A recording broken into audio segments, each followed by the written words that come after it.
generative AI has numerous applications across various domains, including image generation, generating realistic images such as human faces, artwork, or scenes. Text generation, generating coherent and contextually relevant text, including stories, poems, or articles.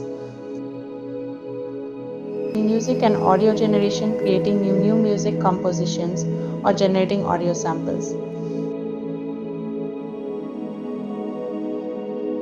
Data augmentation, generating synthetic data to augment training datasets for machine learning models.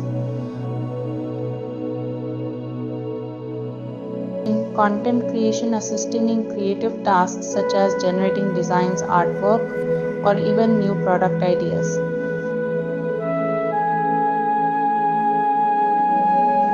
Generative AI has made significant strides in recent years, enabling the creation of highly realistic and diverse content.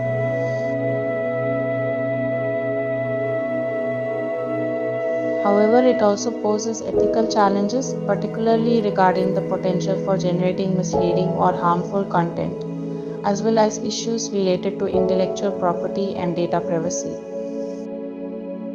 Thank you.